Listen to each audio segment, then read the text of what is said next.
A financially stressed woman moves into a shared apartment, believing she is making a practical adult decision. Her roommate appears helpful, calm, oddly funny, and emotionally distant in a way that initially feels refreshing. Small quirks emerge, habits too consistent, reactions too delayed, kindness that feels procedural rather than warm. The humor of the situation slowly tightens into unease. When she witnesses something physically impossible, denial becomes survival. As the apartment begins to behave like a controlled environment, she realizes the roommate may not be hiding from humanity, but managing it. By the time the truth fully surfaces, she learns the roommate was never the danger.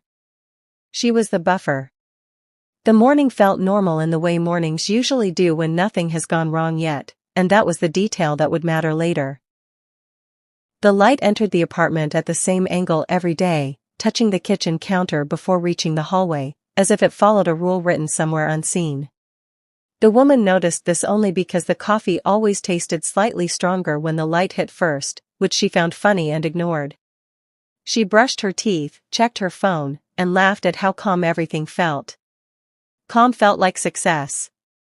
Calm felt earned. Calm felt safe, even though calm was already lying. She had moved into the apartment because her bank account could no longer support dignity. Rent prices had climbed like they were racing shame, and she had lost that race 3 months earlier. Downsizing had been practical, not desperate, and she told herself that sharing space was a temporary strategy, not a life collapse. She liked to believe she was adaptable, clever under pressure, and capable of laughing at discomfort.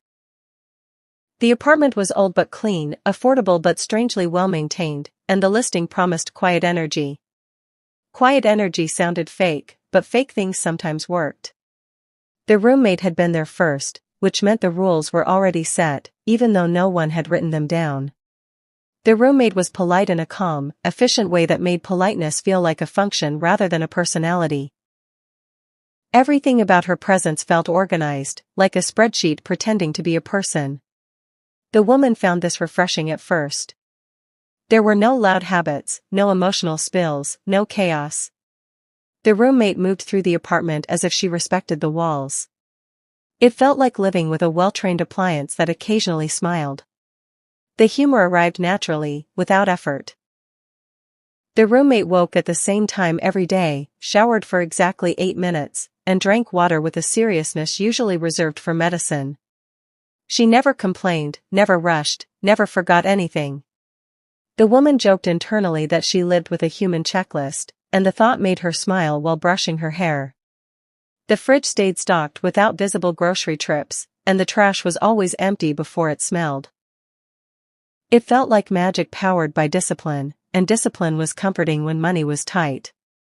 Time behaved differently inside the apartment, though the woman couldn't have explained how. Minutes felt shorter when the roommate was home, and longer when she wasn't. Sometimes entire evenings passed without memory, not in a scary way, but in the way days disappear when nothing dramatic happens. The woman blamed stress, blamed exhaustion, blamed adulthood. She told herself that memory loss was normal when life became repetitive. She didn't yet understand that repetition was the point. She laughed when she noticed it, because laughter was easier than curiosity. Food was the first thing that didn't make sense, but hunger often hides logic. The fridge emptied itself gradually, quietly, without patterns she could track. Meals disappeared overnight, even when she remembered sealing containers carefully. She assumed she was misremembering portions or eating while distracted. The roommate never ate in front of her, which felt polite rather than strange. Some people liked privacy. Some people were shy. The woman told herself that everyone deserved boundaries, even if those boundaries were oddly invisible. Neighbors existed only briefly and never lingered. They smiled too fast and walked away too quickly, like people exiting a stage after forgetting a line. The woman noticed that they addressed her warmly but avoided looking directly at the roommate. She assumed it was social anxiety or bad timing. Cities were full of people who didn't want to connect. She herself often avoided eye contact when overwhelmed. The thought that others might feel overwhelmed around her roommate felt absurd and flattering, like imagining fame without evidence. The apartment itself felt responsive in small, unremarkable ways. Lights turned on exactly when needed. Water temperature never wavered. The internet never dropped when the roommate was home, but glitched often when she was alone. The woman joked internally that the apartment favored one tenant, like an obedient pet. She blamed old wiring, smart systems, coincidence. Technology misbehaved everywhere. There was no reason to assign meaning. Meaning required effort, and effort felt expensive. Physical details began to itch at the edges of her awareness. The roommate's skin always looked smooth, but not in a cosmetic way. It reflected light evenly, without pores or oil changes. The woman noticed this while passing in the hallway and felt silly for noticing at all. People looked different under different lighting. Her own face changed daily depending on stress. She dismissed the thought and scolded herself for becoming judgmental. Overthinking was a known symptom of anxiety, and anxiety thrived on rent deadlines. Nights were quiet, but not empty. The woman sometimes woke feeling watched, though nothing was out of place. The kitchen remained spotless. Chairs stayed tucked in. The air felt heavier, like it had been moved recently. She told herself this was imagination fueled by city noises and thin walls. Buildings creaked. Pipes spoke. Floors settled. She laughed at herself in the dark and rolled over, comforted by the roommate's consistent breathing through the wall, steady as a metronome. The first written note appeared on a Tuesday that felt identical to Monday. It sat on the counter, folded neatly, written in her handwriting. The words listed simple rules about trash, dishes, and quiet hours, nothing alarming. The problem was that she didn't remember writing it. She assumed she had done it absent-mindedly, during one of her stressed evenings. Memory played tricks. She had read about that. The note felt helpful, almost thoughtful, which made forgetting it feel harmless. Her phone began behaving like it had opinions. Draft messages appeared unsent. Photos distorted slightly when the roommate was nearby, edges blurring as if the camera struggled with depth. Apps froze only inside the apartment. The woman blamed updates, storage limits, bad service. She searched online for explanations and found thousands of similar complaints. Shared frustration created false comfort. If everyone experienced glitches, then nothing was wrong. She ignored the pattern forming beneath the randomness. The humor shifted quietly, like weather changing without announcement. The woman started joking to herself that she lived with something advanced, something efficient beyond humanity. The joke became a shield against unease. Humor was a way to name fear without feeding it. She imagined telling friends one day about her robot roommate and laughing over drinks. The image felt harmless. The idea felt clever. She didn't yet realize jokes were sometimes warnings disguised as relief. The impossible happened without sound. She witnessed it by accident, out of the corner of her eye, while reaching for a glass. The roommate's arm bent in a way arms should not, adjusting smoothly before returning to normal. No crack, no tension, no reaction. The motion was efficient, like a machine correcting alignment. The woman froze, glass shaking in her hand, heart racing. The moment passed too quickly to trust. She told herself it was an angle illusion, a trick of perspective, a tired brain misfiring. Denial became active, not passive. She searched for explanations aggressively, clinging to science and stress and coincidence. She replayed the moment mentally until it softened, until it felt less real. Fear required belief, and belief felt dangerous. She focused on work, on bills, on practical tasks. The apartment felt tighter, though nothing had changed. The air pressed closer to her skin. She felt watched, but also guided, like something was paying attention on purpose. A strange object appeared near the sink the next morning. It looked organic but unfamiliar, textured like bone but flexible like rubber. It wasn't dirty or wet. It simply existed, placed neatly as if intentionally left behind. The woman stared at it longer than she should have, heart pounding, mind racing. She didn't touch it. Touching made things real. She took a photo, but the image blurred automatically. The object remained sharp in her vision, stubbornly physical. She locked her bedroom door that night for the first time. The action felt dramatic and childish, but fear didn't care about pride. The lock clicked softly, and she sat on her bed listening to the apartment breathe. Minutes passed. Then she heard movement outside her door. Slow footsteps. Familiar weight. Familiar rhythm. Then she heard her own voice, perfectly replicated, speaking calmly from the hallway. The sound wasn't loud. It didn't need to be. The lock felt suddenly thin, and calm finally shattered. The woman did not open her door after hearing her own voice outside it, because curiosity was suddenly a weapon pointed at her chest. She stayed still, breathing shallowly, listening for the smallest mistake in the sound. The footsteps paused, shifted, and moved away with patient confidence, as if whoever walked the hallway understood locks as suggestions. She waited for anger, for banging, for threats, but nothing came. The apartment returned to its earlier calm, the kind that pretended nothing had happened. That calm felt worse than noise. Noise could be blamed. Calm felt intentional, designed, and watching. She spent the next morning pretending normal life still applied, because routines are comforting even when reality breaks. She washed her face, checked her phone, and forced herself to eat, but her stomach treated every bite as a risk. She attempted to record the hallway with her camera, hoping evidence would stabilize her mind. The video saved, then vanished.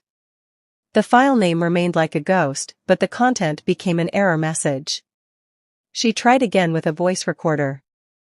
The audio played back as silence, except for a faint hum that made her teeth ache.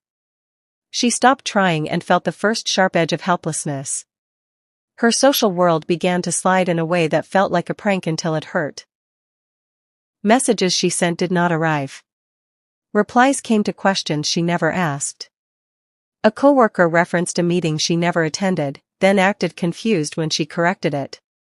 She checked her calendar and found events scheduled in her own handwriting, placed between real ones like camouflage. The effect was subtle enough to be deniable, but consistent enough to feel cruel. She wondered if stress had finally snapped her memory. That explanation almost comforted her, until she realized comfort was becoming rare. Money tightened its grip, because fear does not pause rent. She missed a shift after sleeping through alarms that did not ring, then woke to find her phone at full battery as if untouched.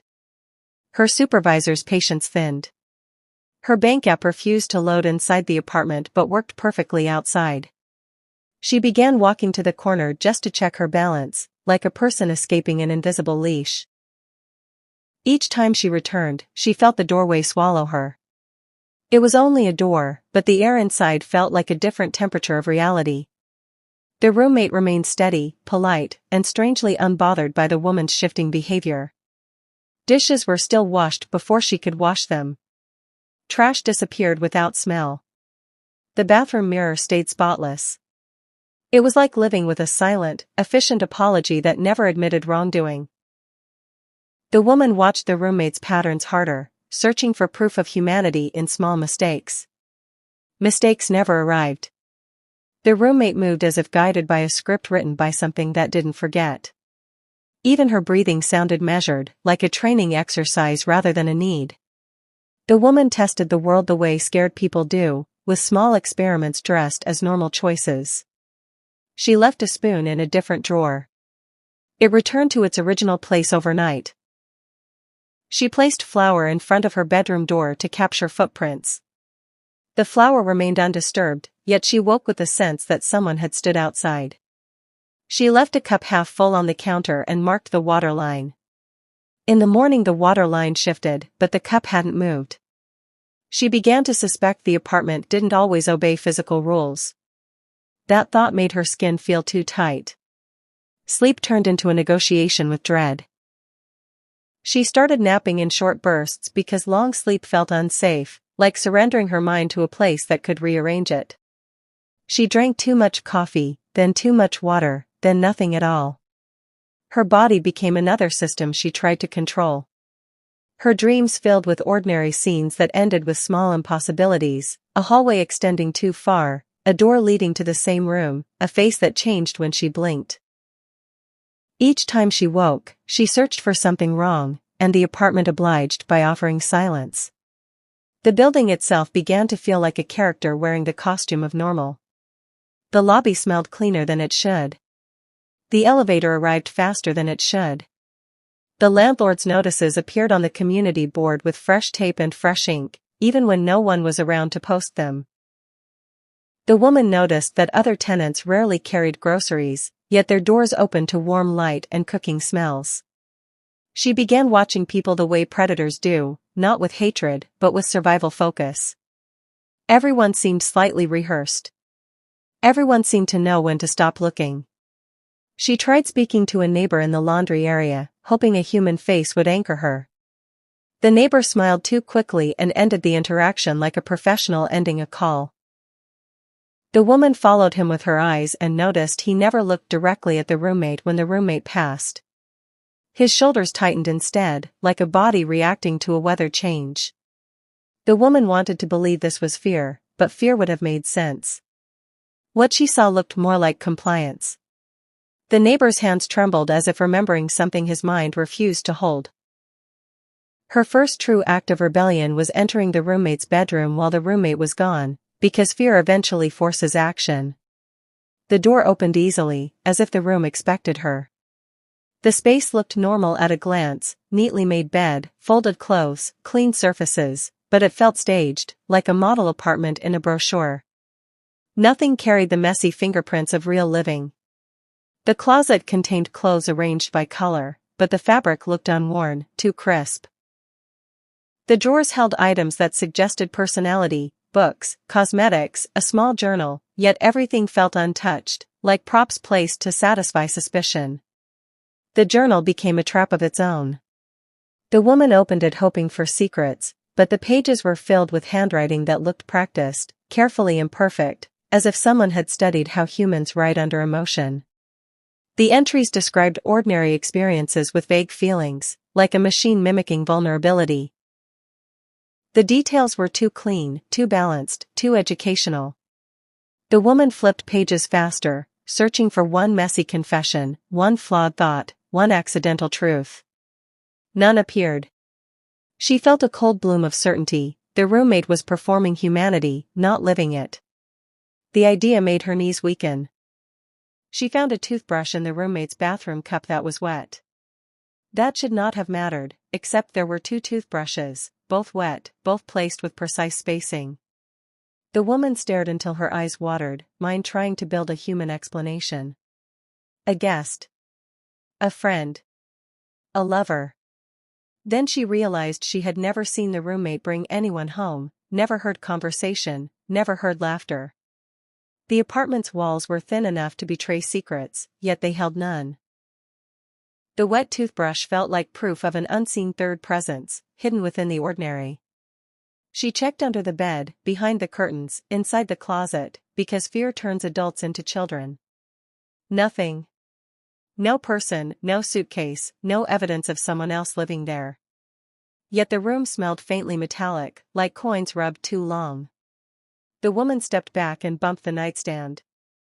A small object rolled out from beneath it, smooth and pale, shaped like a flattened bead with tiny grooves. She picked it up, then regretted touching it immediately. The surface warmed against her skin, not from her hand, but from itself. The warmth was deliberate. She tried to take the object outside to show someone, but the hallway felt heavier the moment she stepped out. The building's air pressed against her ears, muting distant sounds. Her phone lost signal. Her screen dimmed without permission.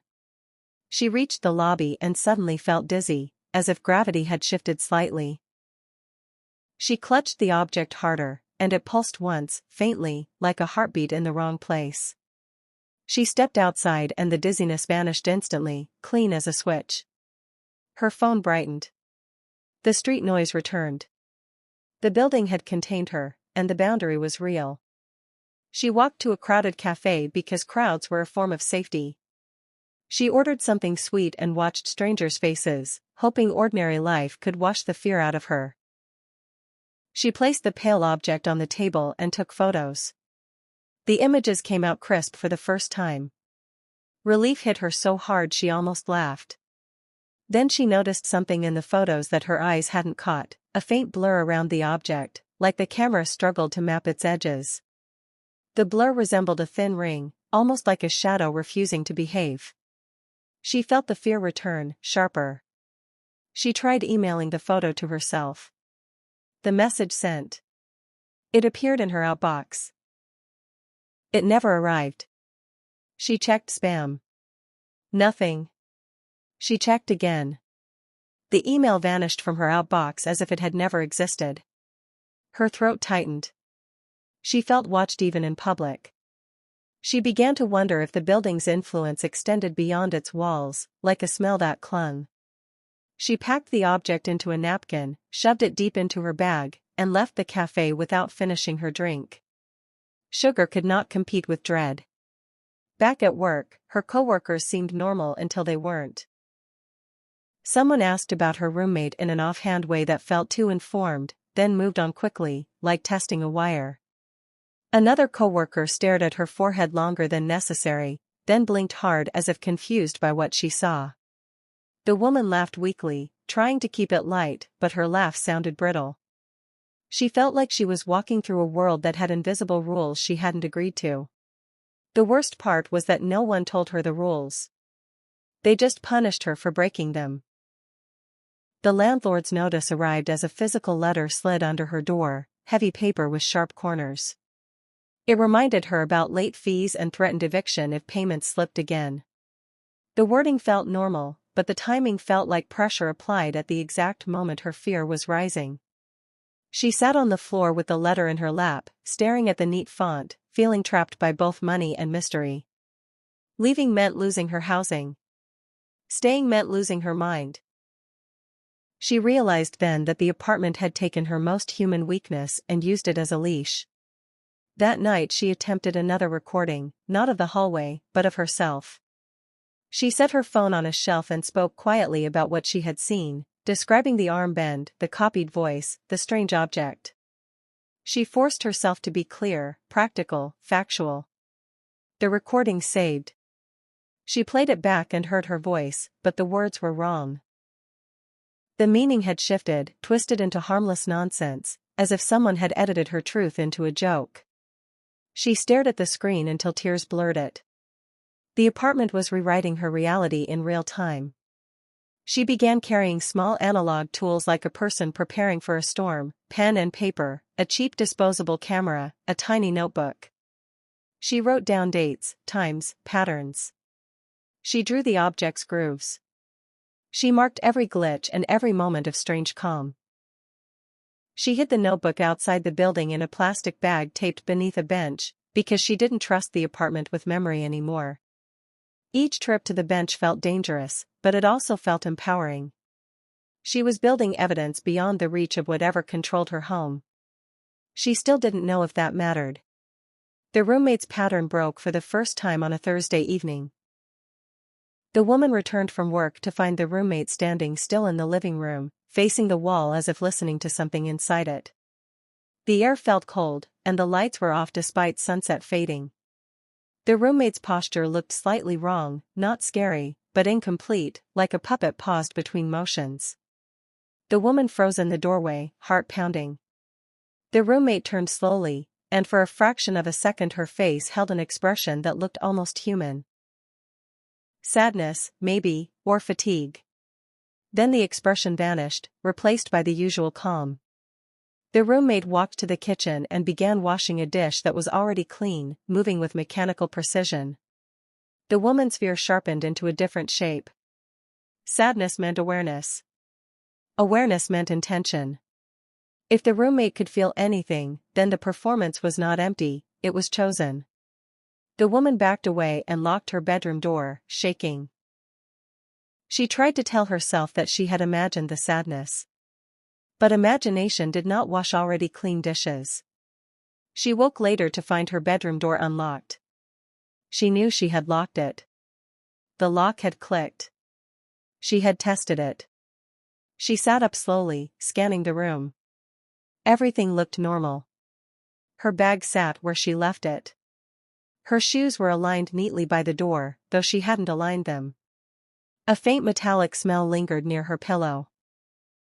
She reached under the pillow and found a small folded paper, unmarked. She unfolded it with trembling fingers and saw a sketch of the pale object, drawn precisely, as if someone wanted her to understand it. No words accompanied it, only the drawing. Her humor returned briefly, thin and bitter, because humans laugh when they have no other safe reaction. She imagined herself in a bizarre documentary about bad roommates. One steals food, one plays loud music, one quietly edits your life. The thought almost made her smile until she remembered she had heard her own voice outside her door. Mimicry was not a roommate quirk. Mimicry was a hunting strategy. That idea made her stop smiling immediately. The apartment's silence felt like a mouth closed over teeth. She decided to force a boundary with physical space. She bought a cheap door wedge and placed it under her bedroom door at night, a childish tool for a childish fear. The wedge held. The door stayed shut. She slept in short bursts and woke repeatedly, listening. Around 3 a.m. she heard faint movement in the hallway, a soft glide, not footsteps, like something dragging a smooth body across the floor. The sound stopped near her door. The wedge remained tight. The silence stretched. Then the sound moved away, and she felt a wave of relief so intense it made her nauseous. In the morning the wedge lay on her floor, not under the door, placed neatly beside her shoes. Her stomach dropped. Someone had removed it and returned it without waking her. That meant her room had not been safe even with barriers. It also meant the intruder didn't want to break her door or leave damage. The intruder wanted her to doubt herself, to feel powerless, to stay quiet. That intention felt intelligent. Intelligent fear is worse than chaotic fear. Chaos can be survived. Intelligence can plan. She went to the bench outside and checked her hidden notebook, half expecting it to be gone. It remained, but a new page had been added in handwriting that looked like hers yet slightly too neat. The page listed the same dates she had written, but with additional times she hadn't recorded, as if someone corrected her work. The woman's hand shook as she read it. The added times corresponded to moments she didn't remember, intervals of missing awareness. Someone was tracking her more thoroughly than she could track herself. The idea made her throat tighten until breathing felt like swallowing glass. She refused to break publicly, because people treat panic like contagion. She kept going to work, smiling when required, nodding when spoken to, moving through tasks like a sleepwalker. Inside, she was building a plan. She bought a tiny motion sensor and placed it in her room. She bought a simple door alarm. She bought a cheap analog clock and set it where she could see it. She was trying to anchor time, movement, and cause. She knew she couldn't fight what she didn't understand. Understanding became her only weapon. That night the sensors behaved normally until they didn't. The motion sensor blinked once at 2:11 a.m., then went dark permanently as if drained. The door alarm never sounded, yet the analog clock advanced from 2:12 to 2:26 without intermediate ticks. She stared at the clock, heart hammering, trying to force her mind to accept what she had witnessed. Time had skipped. Not in her perception. On the clock itself. She checked her phone and saw the same jump in timestamps. The apartment wasn't only editing memories. It was editing time. By morning she felt hollowed out, like fear had eaten her inner softness. She left for work early, stood at the bus stop, and watched the building from across the street. The windows reflected morning light like polished eyes. She tried to notice anything unusual. Curtains shifting, silhouettes, signs of movement. Nothing. The building looked like an ordinary structure holding ordinary lives. That normality felt like camouflage so perfect it became terrifying. She realized then that whatever lived with her did not want to be seen. It wanted to be accepted. Acceptance was quieter than panic. She returned home with a disposable camera and a determination that felt like a last candle. She took photos of the hallway, the kitchen, the roommate's room, the object sketch, and her own door locks. She hid the camera outside the building in a second plastic bag, because she didn't trust anything inside. When she stepped back into the lobby, she noticed the security mirror above the mailboxes. In the mirror, she looked normal. The hallway behind her looked normal. But the moment the roommate entered behind her, the reflection lagged by half a second, like the mirror hesitated to decide what it was showing. Her skin crawled. She forced herself not to react. Panic would invite attention. She walked to the elevator with controlled breathing, pretending calm. The roommate stood beside her, close enough that the woman could feel a coolness radiating off her body, not cold like winter, but cold like metal shaded from sun. The elevator doors opened with perfect timing. The ride felt too smooth, without the usual jitter. The apartment door unlocked easily when the roommate touched the handle. The woman realized, with dread, that the building itself might recognize the roommate like a key. Inside, the pale object was gone from where she had hidden it. She had taped it beneath her dresser drawer inside her room, deep enough to avoid casual discovery. The tape remained, peeled back neatly. The object had been removed with care. In its place lay a single strand of hair, thick and dark, bent into a perfect curve. The hair didn't look like hers or the roommate's. It looked too strong, too glossy, like wire pretending to be hair. The woman stared at it until her eyes burned. The unseen third presence was no longer a guess. It was communicating. She felt anger rise, hot and sudden, because fear eventually turns into rage when it has nowhere else to go. Rage gave her energy. Rage made her brave. She stepped into the kitchen and began opening cabinets aggressively, searching for anything out of place. Everything was arranged perfectly, but perfection itself became evidence. Humans leave clutter. Humans leave crumbs. Humans forget things. She found none of that. The apartment felt curated, like a showroom maintained by invisible hands. She realized she might not be a tenant. She might be an exhibit, a subject under observation. That evening she tried leaving the apartment for good. She packed a bag with essentials, grabbed her hidden disposable camera from the bench, and walked toward the street with her heart pounding. She expected resistance, a locked door, a power cut, a sudden fainting spell. None came. The building allowed her to walk out easily, which felt like permission rather than freedom. She reached the sidewalk and turned left, heading toward a busier road. The city smelled ordinary. Exhaust, fried food, damp concrete. Relief began to soften her shoulders. Then she noticed something wrong with the street sign. The letters on the street sign were arranged correctly, but the spacing felt odd, like a printed imitation of language. She walked farther and saw a billboard with a face she recognized, hers. Not exactly her, but close enough to trigger nausea. The billboard advertised nothing, only her eyes staring outward with a calmness she did not feel. She blinked hard and looked again. The face shifted into a different model. The image had not been real, or it had been real and changed. The street around her felt suddenly too quiet, like the city held its breath. She hurried toward a cafe she knew, a place with warm lights and familiar smells. The cafe stood where it always had, but the menu board displayed items that almost made sense, like someone had learned food names from a distance. Her hands trembled.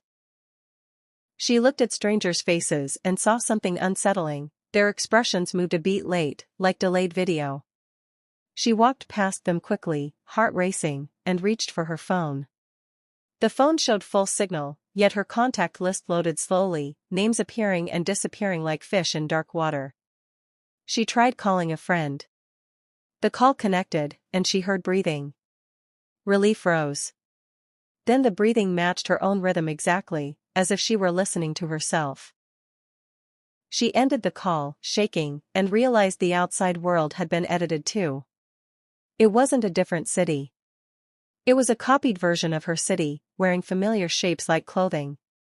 The building had not been her only cage. The cage extended outward, and she had just discovered the fence line by walking into it.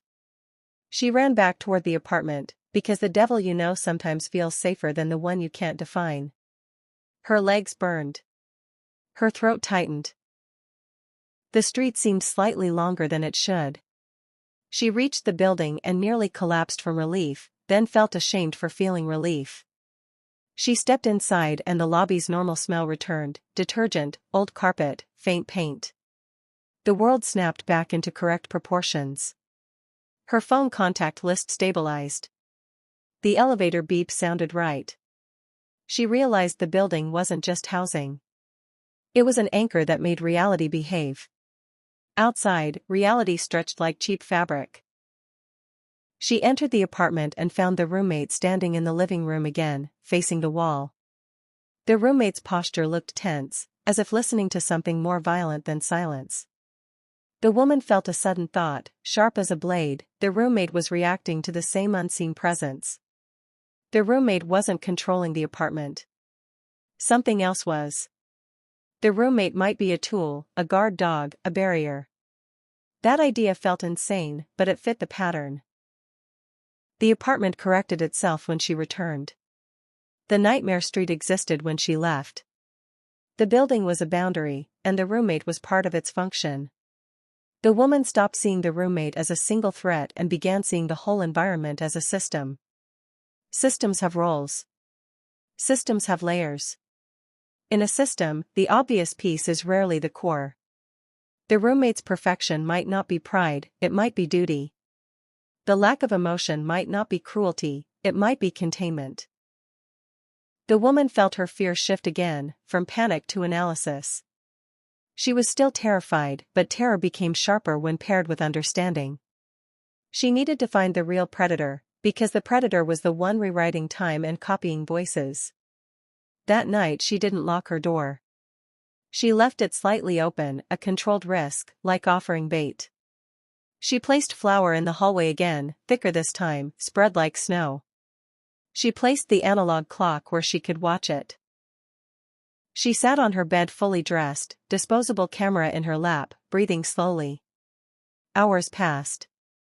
At 1:48 a.m., the apartment's air changed, becoming colder and heavier, as if something large entered without opening a door. The flour did not move.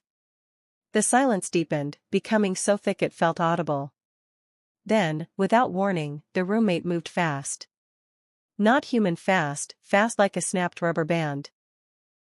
The woman's vision blurred as the roommate crossed the hallway and positioned herself between the woman's open door and the darkness beyond it. The roommate's body held a tension that looked almost protective, like a shield bracing for impact.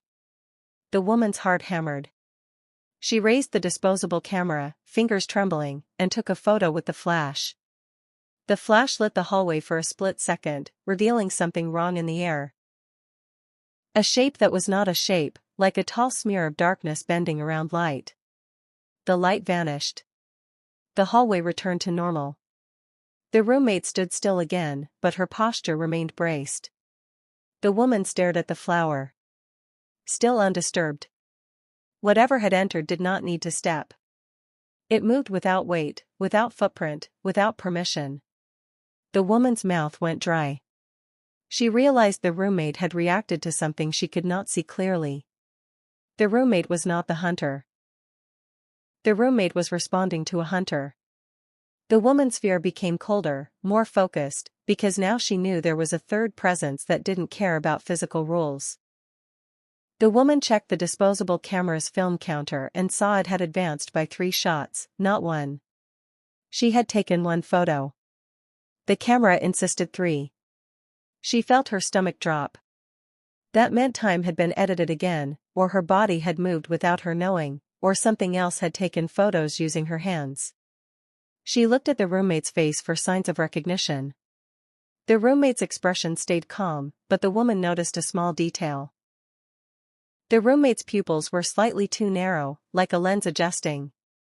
The roommate was observing the unseen thing in a different way than she could. By morning the woman felt sick, but she also felt confirmed.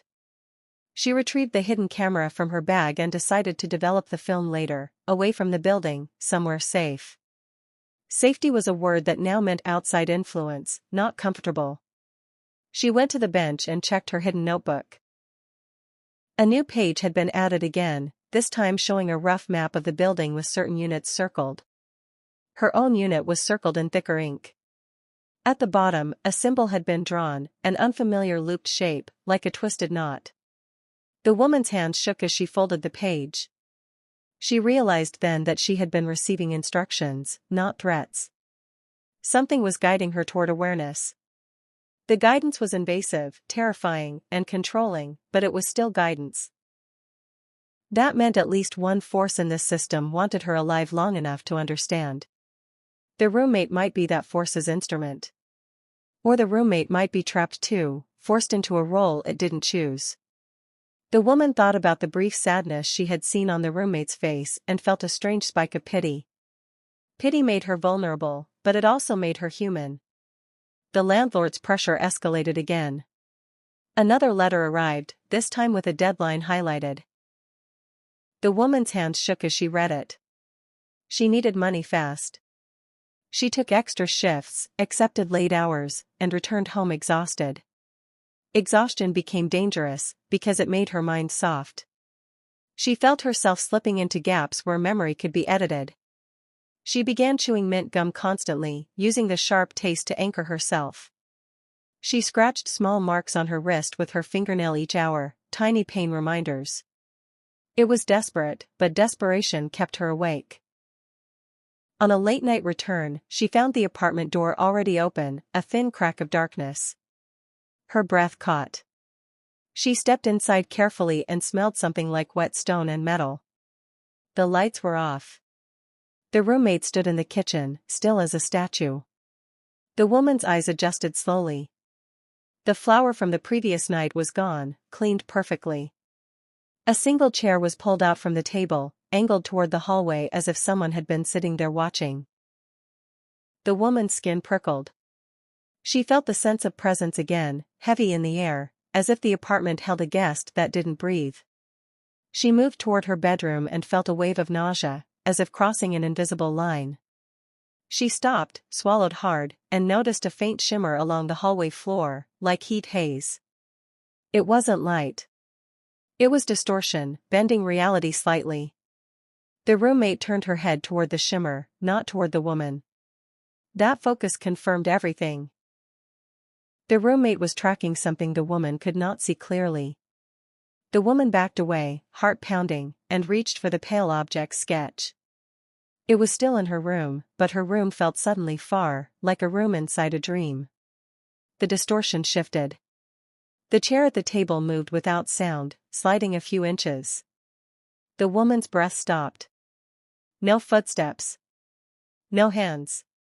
Just movement obeying an invisible will. The roommate's posture tightened. The woman suddenly understood, in a raw instinctive way, that the unseen thing was searching for her attention. It wanted her to look directly, to notice, to engage. Curiosity was the bait. She kept her eyes slightly lowered, refusing to give it full focus. Her heart hammered so loudly she feared it would reveal her location.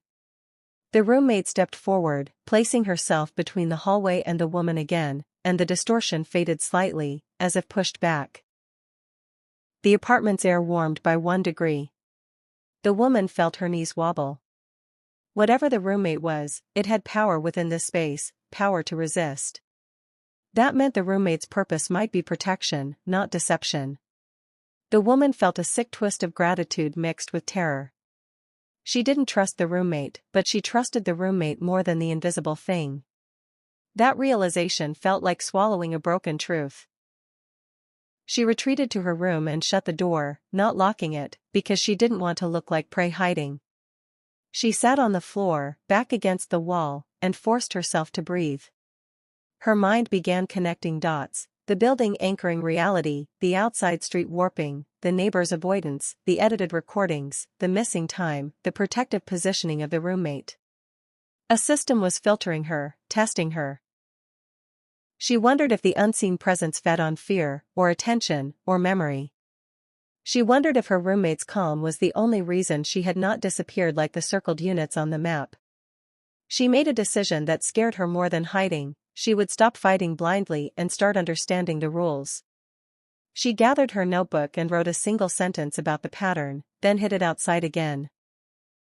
She packed her disposable camera and planned to develop it at a shop far away, in daylight, among normal people. She would not show anyone the truth yet, because truth without context becomes insanity. First she needed proof that could survive editing. She needed something physical, like the pale object, like the symbol, like a photograph that didn't dissolve into silence.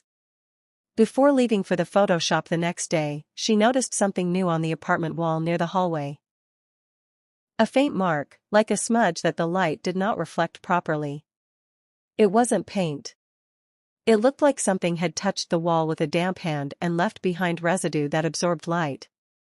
The mark formed a partial curve, almost matching the symbol in the notebook. The woman stared too long, and the air thickened again. Her ears rang. She looked away quickly, understanding that attention itself might be a trigger. The apartment was teaching her not to stare. She walked out into the city and forced herself not to flinch at street signs, not to look too closely at billboards, not to question tiny wrongness. She reached the photo shop and handed over the disposable camera film, hands trembling. The clerk took it without suspicion. Normal hands touched her evidence. Normal machines processed it. The woman felt relief for the first time in days. Relief softened her. Softness made her almost cry. She left and sat in a nearby park, watching children play, trying to remember what safety felt like. When she returned to collect the developed photos, the envelope felt heavier than paper should. She opened it in the park, heart pounding, scanning each glossy square. Most images looked normal: hallway, door, kitchen, roommate's silhouette. Then she reached the flashed hallway photo from the night of the unseen presence. Her hand shook violently. The photo showed the roommate in the foreground, body angled like a shield. Behind her, filling the hallway like spilled ink, was a tall blur with a suggestion of structure: too long, too thin, bending wrong, as if joints existed where joints shouldn't. The blur reached toward the open door. The woman's mouth went dry. The photo proved the third presence existed. It also proved the roommate had stepped between it and her. The roommate had not attacked her. The roommate had protected her, at least in that moment. The woman stared at the blur and noticed a detail she hadn't expected. The blur didn't look like it was chasing, it looked like it was evaluating, almost careful. Predators that rush are hungry. Predators that evaluate are selecting. The idea made her stomach twist. She wasn't being hunted like prey. She was being chosen like inventory. She hurried home with the photos pressed to her chest like a secret that could burn. She hid the envelope outside under the bench, because bringing it into the building felt dangerous. Then she stepped back into the lobby and felt the building's air settle around her again, heavy but stable. She rode the elevator and entered the apartment, heart racing. The roommate stood near the kitchen, calm. The woman watched her carefully. The roommate did not react to her fear. The roommate simply existed, like a guard that never asked questions. The woman realized then that the scariest truth wasn't that her roommate wasn't human. The scariest truth was that something else in the building was worse, and the roommate had been placed beside her to keep that worse thing from taking her too soon. The woman did not sleep after understanding the photo, because proof changes fear into responsibility. Before, she could pretend she was imagining things. Now she carried an image that could not be explained by stress, angle, or bad lighting. The third presence had shape, and the shape had intention. She walked around the apartment like a careful guest in someone else's home, touching nothing, staring at nothing too long. Her humor tried to return, whispering that life had turned into a low-budget horror movie, but the joke died quickly. This was not entertainment. This was selection, and she was the item being evaluated. She left the building the next morning and immediately felt the world soften at the edges again, like a copy of a copy. The street sign letters looked normal until she focused, then spacing drifted slightly, as if language itself didn't like being inspected. People moved with ordinary speed, but their facial reactions lagged by a blink. A delivery van rolled past twice, identical scratches on the side, identical driver posture.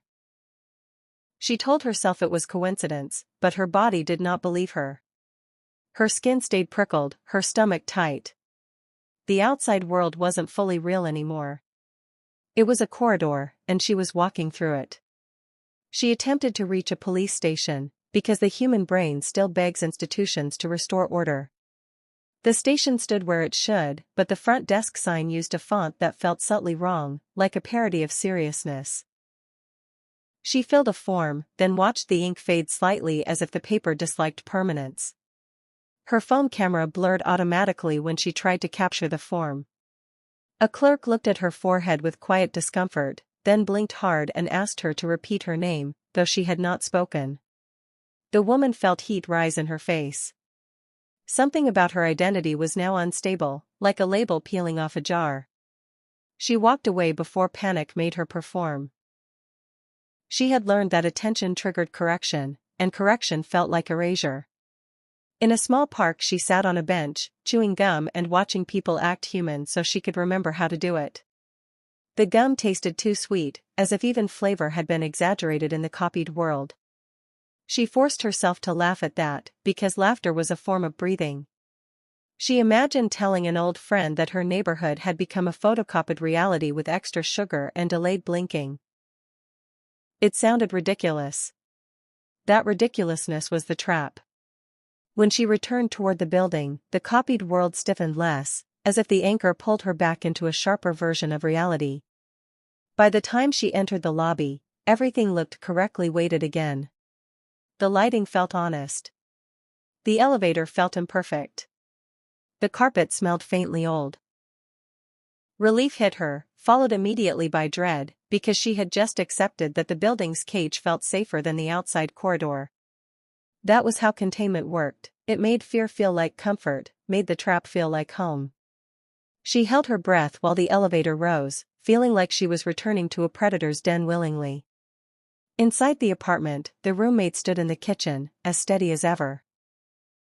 The woman didn't know how to speak to something that wasn't human, and she also couldn't speak at all, because the rules of this story forbade dialogue. Instead she watched patterns.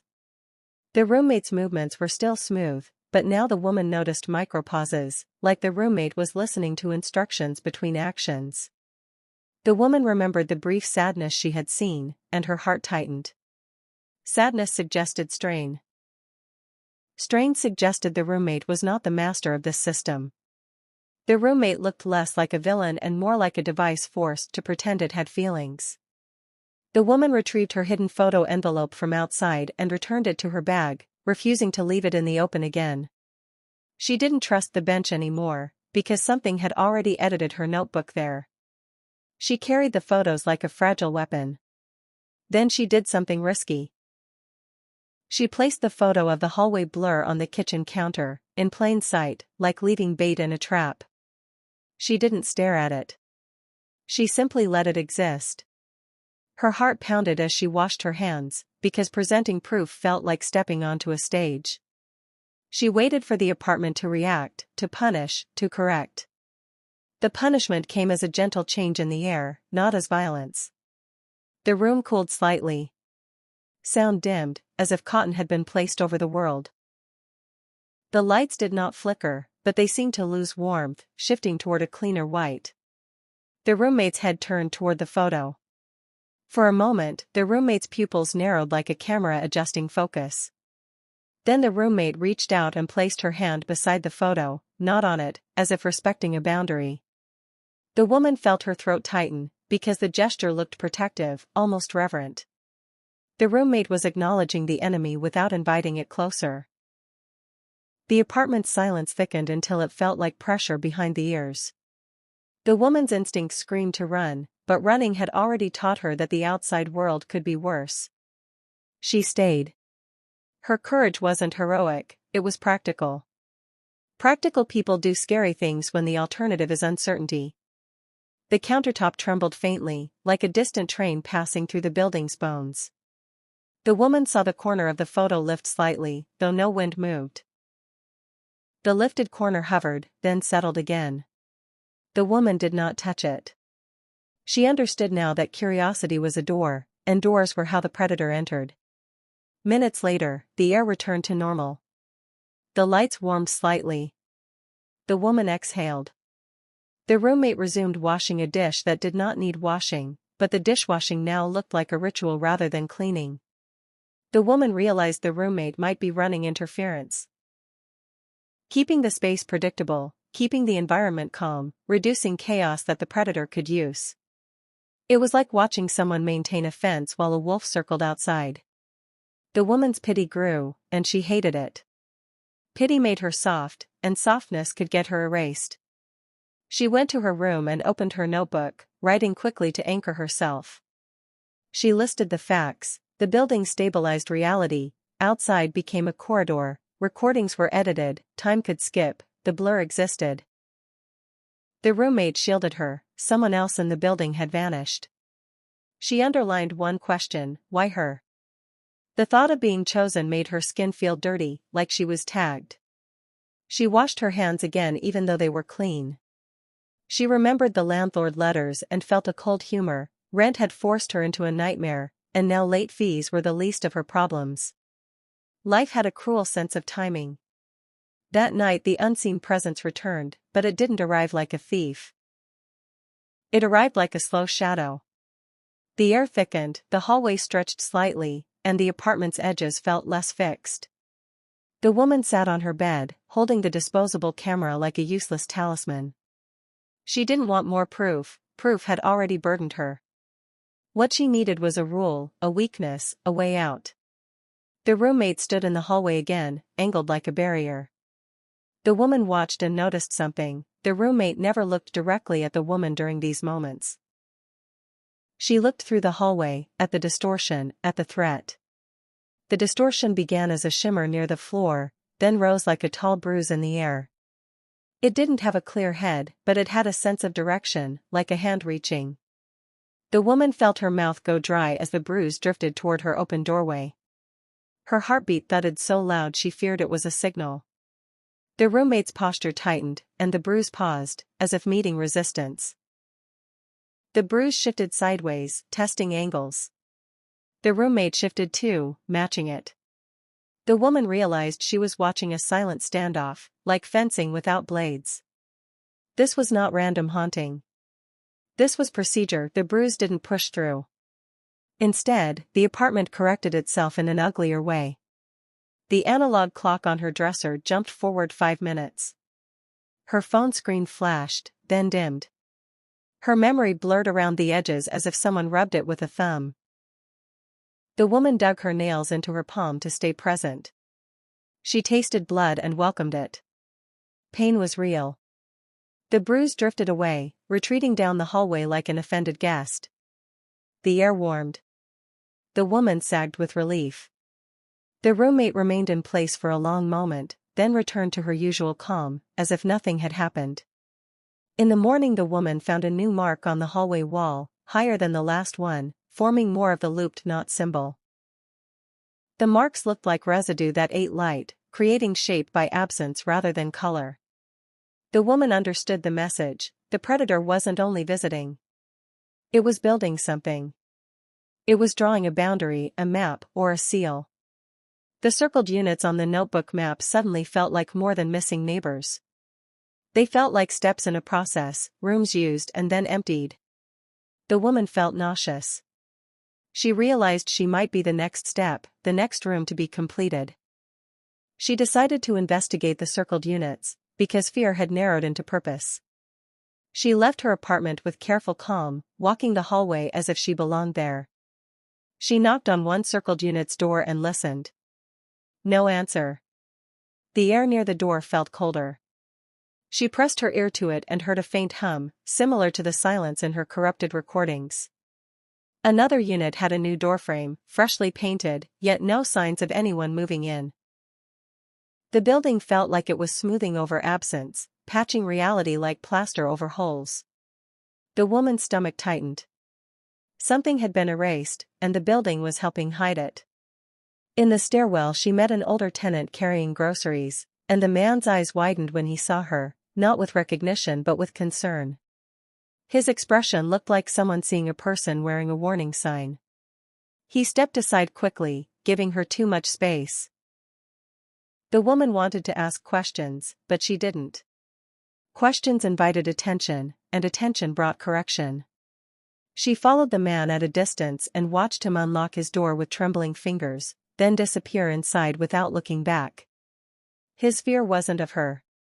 His fear was of what stood near her in unseen ways. The woman returned to her unit and found the roommate sitting perfectly still at the table, hands folded, posture too neat. The roommate had left a small object on the table. The pale flattened bead, now split cleanly into two halves. Between the halves lay a tiny strip of something that looked like printed film, filled with lines and dots too small to read. It looked like a message delivered through materials rather than words. The woman stared without touching. She felt her mind trying to translate the scene into human meaning. The split bead looked like an offering, or a warning, or proof of weakness. It suggested the roommate could be damaged. It suggested the roommate could be broken. The woman's pity snapped into resolve. If the roommate could be broken, the roommate could also be replaced. That meant the roommate's presence might not be permanent. The woman remembered the staged journal, the untouched clothes, the perfect routines. Those were not signs of a person. They were signs of a unit, a model, a role filled by something interchangeable. The thought made her feel small and angry. She had been living beside a mask that could be swapped out like a battery. That meant the system didn't care about individual lives. It cared about function. And her function might be far worse than cleaning dishes. That evening, she tested the idea of replacement by searching the building's trash area, because trash tells truths people hide. She found only neat bags, minimal waste, almost no personal debris. It was unnatural. Real apartments produce chaos. Torn packaging, broken hangers, old receipts. Here, the trash looked curated, as if residents had been trained to leave no trace. In a corner behind the dumpster, she found something that ruined her breath, a pile of clothing folded neatly, but damp, as if washed and never dried. The clothes looked familiar, like the older tenant's style. Yet the pile had no owner nearby. It was like someone had removed a person and kept their outline. She backed away and nearly slipped on something smooth. She looked down and saw a smear on the concrete, a thin slick residue that absorbed light like the hallway marks. The knot symbol again, faint but present. The woman's stomach flipped. This was where erasure happened. This was where absence was processed. She fled back upstairs, heart hammering, and felt the building's air tighten around her as she ran. She realized the system was aware when she moved too fast. Calm was tolerated. Panic was noticed.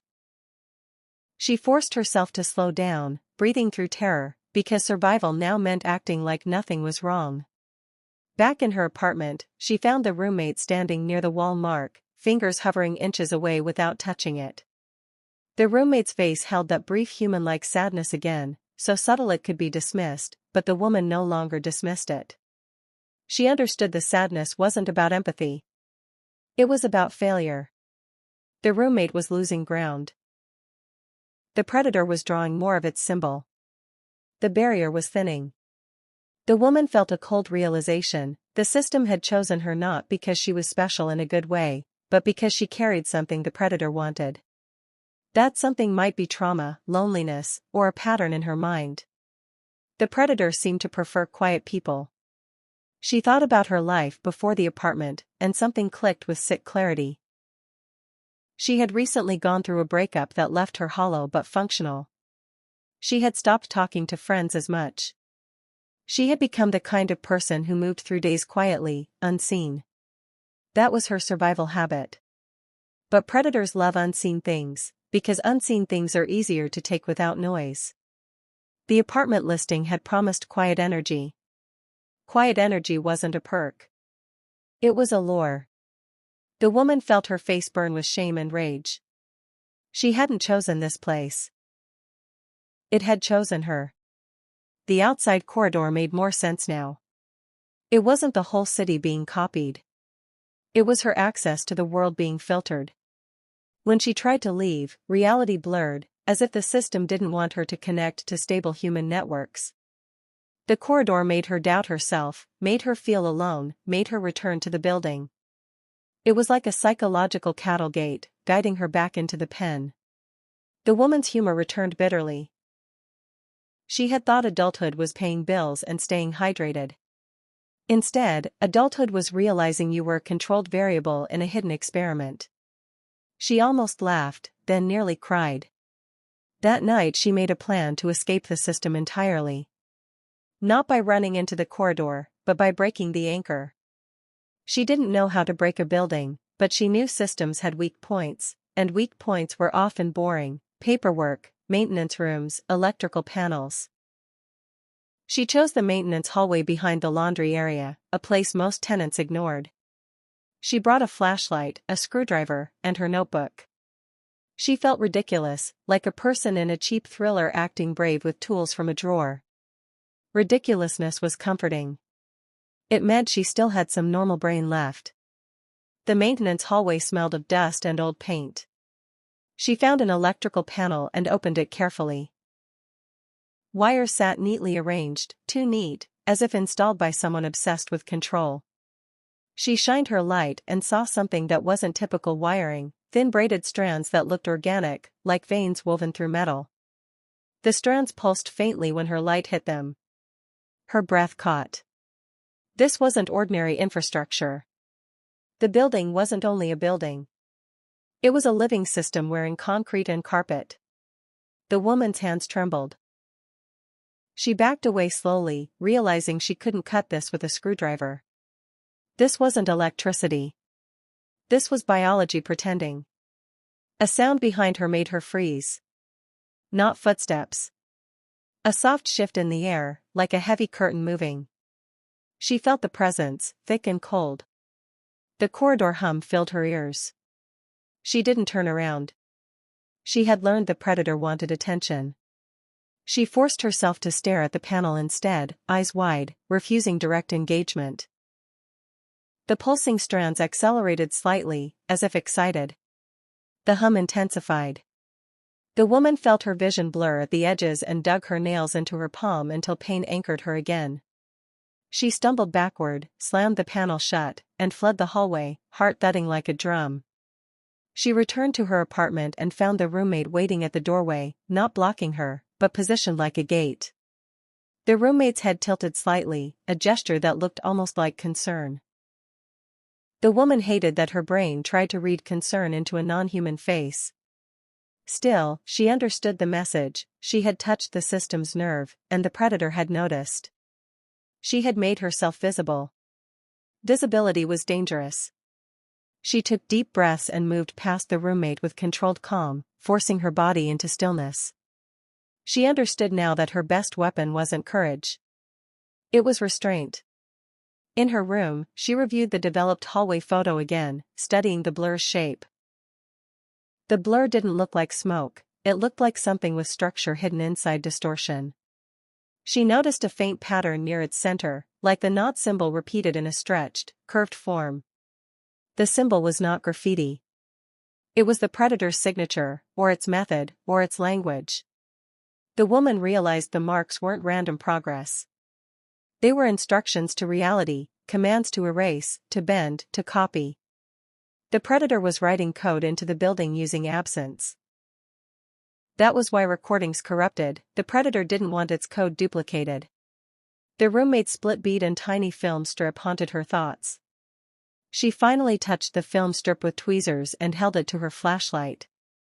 The strip contained repeating dots and lines, but one section differed, forming a tiny pattern that resembled a map, an exit line breaking through a loop. Her hands shook. The roommate had given her a weakness. The weakness wasn't a weapon. It was a route, a path that avoided direct attention. The woman understood: the way out wasn't smashing the system. It was slipping through a gap in the predator's rules. Predators are powerful, but rules can be exploited. She began watching the apartment's light patterns again, because the intro detail about morning light had always been real. Light entered at the same angle each day, touching the kitchen counter before the hallway. She had joked about coffee tasting stronger when light hit first. Now she understood the angle wasn't just sunlight. It was alignment. The building's system synchronized with external cycles, using sunlight like a clock. That meant there was a brief daily moment when the building's correction routine reset, recalibrating its anchor. During recalibration, the predator might be weaker, distracted, or forced to reapply its code. That moment would be her window. She prepared quietly. She packed essentials, hid evidence outside, and wrote a final page in her notebook describing the plan. She chose a morning when she could take time off work without losing her job. She slept poorly, but she woke before dawn, staring at the ceiling, waiting. When the first thin light appeared, she moved into the kitchen, heart pounding. The roommate stood there already, as if expecting this. The woman didn't look at the roommate's face. She watched the sunlight creep across the counter, slow and inevitable. When light touched the counter, she felt the air vibrate softly, like the building inhaled. The hallway felt momentarily lighter, less dense, as if the anchor loosened. The woman stepped toward the door, moving calmly, not rushing. Rushing would attract attention. She held the film strip and bead house in her pocket like charms. She opened the door and stepped into the hallway. For the first time, the hallway did not feel heavy. It felt ordinary. The woman's heart hammered with hope. She walked toward the stairwell instead of the elevator, because elevators were too controlled, too smooth, too obedient. Stairwells were messy, imperfect, human. She descended quickly but quietly, feeling time press around her. Halfway down, the air thickened again. The hum returned. The predator had noticed the shift. The woman's stomach dropped. She forced herself not to panic. Panic was the predator's favorite scent. She kept moving, breathing steadily, counting steps like a prayer. She reached the lobby and pushed the door open to the street. The outside world greeted her with ordinary smells and ordinary noise. For a moment, it felt real. Then she saw the street sign, and the letters began to space strangely again. The corridor was forming. Her window was closing. She had to move fast without looking like she was running. She walked with purposeful calm toward a bus stop, blending into morning commuters. She didn't stare at faces. She didn't examine signs. She followed simple instincts: keep moving, stay among people, avoid focusing on wrongness. The corridor tried to pull her attention with small errors: billboards that shifted, reflections that lagged, a pigeon that fluttered twice in the same path like a looped clip. She kept her eyes forward.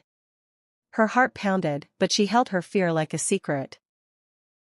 She boarded a bus and sat near the middle, surrounded by bodies and ordinary breath. Human noise felt like armor. As the bus drove, the city's edges stabilized slightly.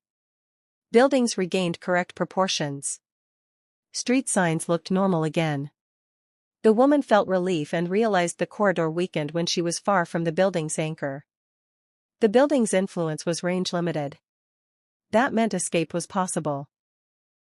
She nearly laughed, and the laugh turned into a silent shake of her shoulders.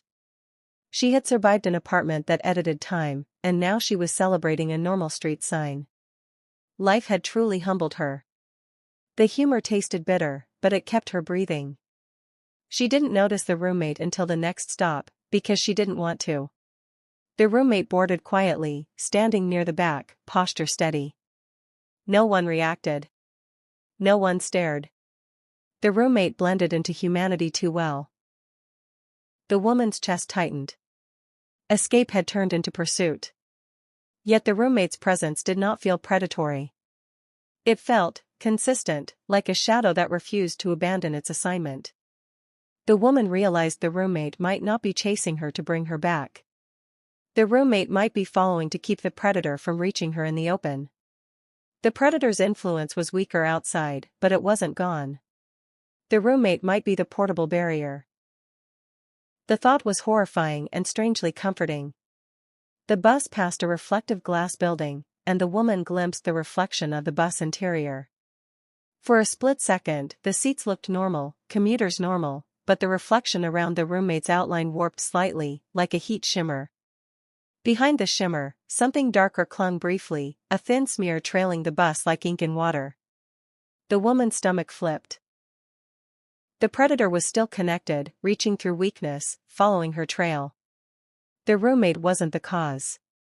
The roommate was the buffer. The woman had taken the buffer with her, and the predator had followed the buffer's route. Escape was not a straight line. It was a moving chessboard. She got off the bus at a crowded market, because markets are noisy, chaotic, and full of human unpredictability. Predators that rely on rules hate chaos. She moved through stalls, smelled spices, heard laughter, felt shoulders bump. The world felt alive. She kept her eyes forward and used her body like a compass. When the air thickened, she turned toward noise. When the hum approached, she ducked into crowds. For a brief moment she felt powerful, like she had learned a dance step the predator couldn't match. Then she saw a stall mirror, and her reflection lagged. The corridor was learning. The predator didn't appear as a creature leaping out. It appeared as missing time. She blinked and suddenly stood 3 stalls away, holding a bag she didn't remember buying. Her palm stung, nail marks deeper than before. Panic rose hot. She forced it down. Missing time was the predator's method: erase small slices of her awareness, reposition her, make her doubt cause and effect. She realized the predator didn't need to physically grab her. It could simply edit her until she walked back into a cage willingly. That was the real horror. Erasure that looked like choice. She fled the market toward a hospital, because hospitals are places where reality must stay consistent for survival. She entered the lobby and felt the air sharpen. The hum decreased. The corridor softened.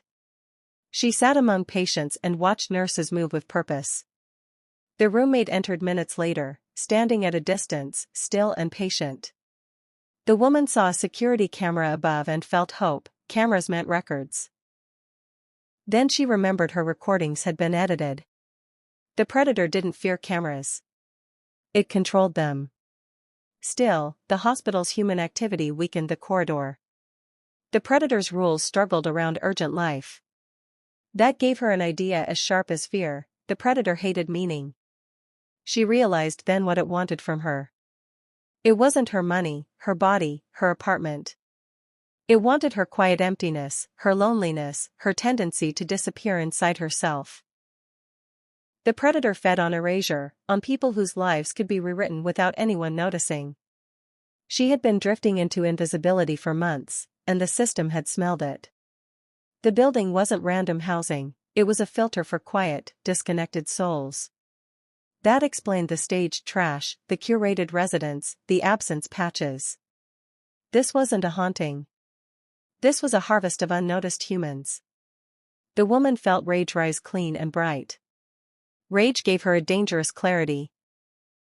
She needed to become loudly human.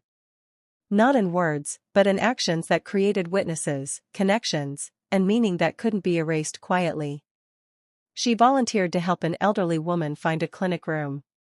She held doors, smiled, made herself seen. She wrote her full name on a visitor log in thick ink and took a photo of it with a stranger's phone, asking the stranger to keep it. She didn't explain why. She just made herself a story shared between 2 people. The predator's strength relied on silence. She began manufacturing noise, social noise, human imprint. The corridor pushed back with a cruel trick. Her phone buzzed with a notification showing her bank account drained to almost nothing, as if punishment had arrived instantly. Her heart dropped. Then she checked again, and the balance returned to normal. The predator wasn't stealing money. It was testing reactions, provoking panic. Panic would make her isolate again. She refused. She kept moving, kept connecting, kept making her life harder to erase. She felt ridiculous doing heroic little acts in a hospital lobby, but she also felt alive. For the first time, her fear had an opponent, her humanity. The roommate remained nearby, always present, never intervening visibly, like a quiet shield. The woman began to notice faint changes in the roommate's steadiness. The roommate's movements stuttered slightly sometimes, as if strained. The roommate's perfect calm looked less effortless and more maintained. Maintained meant energy. Energy meant limits. The split bead suddenly made sense. The roommate could break. And if the roommate broke, the predator would have direct access. The woman understood the final choice she had been avoiding: either keep the roommate close as protection, or separate from the roommate to reduce the predator's interest. Both options risked death of a different kind. The answer came in a soft, terrifying way. A child in the hospital hallway stared directly at the woman's forehead and began to cry without understanding why. The mother tried to calm the child, confused. The woman felt her skin prickle. Children notice patterns adults ignore. The child's cry was a warning, the mark was visible. The predator's selection had left a signature on her, something others could sense subconsciously. She remembered coworkers staring at her forehead. She remembered neighbors' avoidance. The mark wasn't metaphorical. It was real, like a scent. The predator could find her anywhere as long as she carried it. She returned to the building that evening because she understood something she hated: running forever wasn't a plan. The corridor could learn. The predator could adapt. The only way to truly escape was to remove the mark, sever the selection, break the predator's claim. The building was the anchor of that claim. The roommate was the barrier within it. If she could force a reset at the building, during the morning light recalibration, she might shed the mark like a skin. That meant returning to the cage to break the lock. Courage felt like stupidity, but stupidity sometimes looked like bravery from the outside. She chose it anyway. That night she laid out her photos, notes, and the bead film strip. She watched the morning light angle again, noting the exact minute it touched the counter. She set alarms on multiple devices and wrote the time in pen on her palm, because memory was not trustworthy. She chewed gum until her jaw hurt, using taste as anchor. She prepared like a person going into surgery. The humor returned quietly. Her life now depended on sunlight hitting a kitchen counter correctly, which was the kind of plot twist that would make a writer laugh. She didn't laugh. She felt sick, but steady. Before dawn, the roommate stood in the kitchen again, as if the system synchronized them. The woman noticed a new detail: the roommate's shadow didn't fall perfectly. It was a half-second late, like the mirror lag. The roommate's humanity was a surface effect, a rendering applied over something else. The woman felt a strange tenderness toward that. The roommate hadn't chosen this shape. It wore the shape like uniform. Uniforms can be ripped. She didn't know if ripping the uniform would free the roommate or destroy it. She only knew the roommate was part of her survival, and part of her trap. The morning light arrived. It touched the counter. The air vibrated. The building inhaled. The woman moved fast without rushing, grabbing the bead halves and film strip. She stepped into the hallway and headed toward the maintenance panel again, because that was where the building's biology showed itself. Her heartbeat thudded in her ears. The hum began faintly behind her. She didn't look back. She forced her eyes on the door. She opened it and saw the braided organic strands inside the panel pulsing. The pulsing looked synchronized with the sunlight vibration, like the building was recalibrating its own nervous system. She held the film strip up to the panel and pressed it gently against the braided strands, following the map-like pattern on the strip. The strands reacted immediately, tightening slightly as if recognizing instructions. The air pressure shifted. The hum peaked. The woman's vision blurred. She felt nausea flood her, as if her body resisted being rewritten. She forced herself to keep the strip pressed, hands shaking. She felt the predator's attention slam into the hallway like a cold wall. The corridor tried to open inside the building, stretching the maintenance hallway longer than it should. The woman clung to the panel like it was a lifeline. The roommate appeared at the hallway entrance, posture braced, body angled as shield again. The invisible bruise rose, darker and larger than before, pushing against the roommate's resistance. The woman understood the stakes. The roommate was buying her seconds. Seconds were everything. She pressed harder on the panel. The braided strands pulsed erratically, then a section dimmed, like a nerve going numb. The wall marks flickered, not in light, but in presence, as if the knot symbol lost confidence. The woman felt a sudden sharp sting on her forehead, like a burn releasing. Tears filled her eyes. She kept pressing. Then time skipped. The woman's body jolted, and she found herself on the floor, cheek against cold concrete. Her palm burned from gripping too hard. The panel door hung open. The film strip was gone. The roommate stood motionless in the hallway, arms slightly out, like a guard frozen mid-task. The air felt wrong, thin and brittle. The woman sat up slowly and realized the hum had stopped completely. The silence wasn't cotton-thick now. It was clean. The corridor had been cut off. She touched her forehead and felt nothing unusual, just skin. She didn't know if that meant the mark was gone or if her senses had been dulled. Uncertainty returned, but this time it carried hope. She stumbled back to her apartment and looked at the kitchen counter as sunlight continued its crawl. For the first time since moving in, the light angle looked slightly different. Not dramatic, but shifted by a hair, as if the building's alignment had changed. Her coffee, brewed out of habit, tasted normal, not stronger. The detail stabbed her with meaning. The morning routine had been a calibration ritual. The apartment's predictability had been a machine cycle.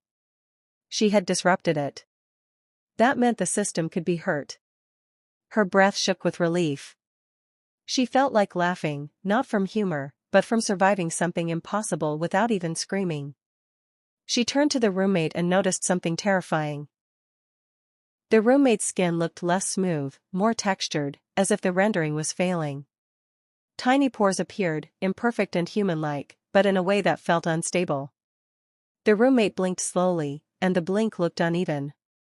The woman felt pity spike again. The roommate had absorbed the predator's pressure during the reset. The roommate had paid for the woman's chance. The woman realized the next twist: the roommate was not one being. It was a relay unit, replaceable. The system would send another if this one failed. The woman had to choose what to do before replacement arrived. The predator tested the new boundary that night. The air thickened slightly, then relaxed, like a hand pressing on a door that didn't open.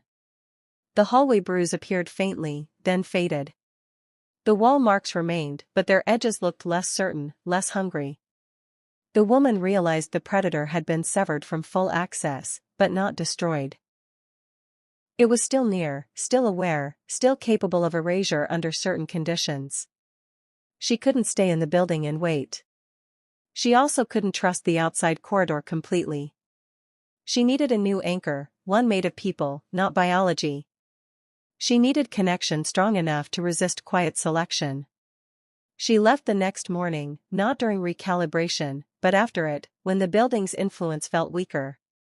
She carried her notebook, her photos, and a cheap bag of essentials. She did not hide the evidence outside anymore. Hiding was a habit of invisibility. She intended to be visible now.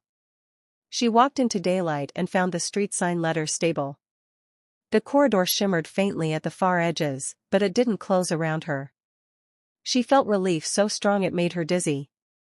She kept walking, choosing crowded streets, busy shops, noisy intersections. She refused to shrink. Each step was a statement. The roommate followed at a distance again, but this time the roommate's presence felt different, less synchronized, more hesitant. The woman glanced at reflective glass and saw the roommate's outline warp less. The dark trailing smear behind it was thinner, like a fading stain. The predator was losing its grip. The woman realized her reset had not only weakened the building, it had weakened the predator's tether to her. The mark might be fading. She didn't trust it yet. Predators can pretend to retreat. Still, she felt something close to victory, and that feeling was dangerous too. Victory makes people careless. She refused to celebrate. She entered a community center and signed up for a volunteer program, because she needed witnesses woven into her life. She filled forms with thick ink, took photos, asked staff members to keep copies. She attended a group session and forced herself to smile, to greet, to be remembered. The humor returned in a gentler way. She had become a person manufacturing friendships like survival gear. It felt awkward, but awkwardness was human, and humanity was her shield now. The corridor could not easily copy a life filled with connections. Erasure works best on isolated pages, not on books tied into libraries. Days passed without missing time. Her phone stopped glitching. Her bank app worked inside new places. The building's influence faded as she stayed away. She found a small studio apartment in a different neighborhood and moved in quickly, refusing to overthink. The first night there, she slept deeply and woke with tears on her cheeks, not from fear but from exhaustion releasing. Morning light entered the new room at a different angle each day, shifting with clouds and season like honest sunlight. Her coffee tasted ordinary. Ordinary became a miracle. She laughed softly at the thought, because it sounded silly, but survival often makes simple things feel sacred. Yet the story did not end cleanly, because predators rarely allow clean endings. One afternoon, weeks later, she reviewed her old photos and noticed something new. In the hallway blur photo, behind the dark smear, there was a faint reflection in a glass frame that she hadn't studied before. The reflection showed the kitchen counter light angle from her old apartment, and on that counter sat her coffee cup. The cup surface showed a fingerprint pattern that wasn't hers. The predator had touched her routine long before she noticed. The foreshadowed detail of stronger tasting coffee was not a joke. It was contamination.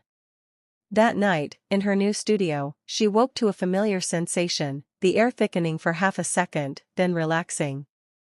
Her heart pounded. She sat up and looked around. The room was still. The city outside sounded normal. She checked her phone. No glitches.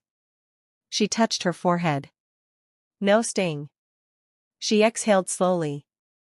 Maybe it was only memory haunting her body. Maybe fear had learned to echo. Then she looked at the floor near her door and saw a faint smudge that absorbed light, shaped like the beginning of a looped knot. It was tiny, almost polite, like a signature written softly. The woman didn't scream. She didn't run. She didn't call anyone. She got out of bed, turned on every light, brewed coffee, and sat at her small table like a person preparing to be remembered. She opened her notebook and wrote the date in thick ink. She texted 3 friends she had made through volunteering and asked them how their day was going, making small human threads that couldn't be erased quietly. She laughed once at the absurdity. She had defeated a predator by becoming annoyingly social. Then she stared at the tiny knot smudge without focusing too hard. The hunt had not ended.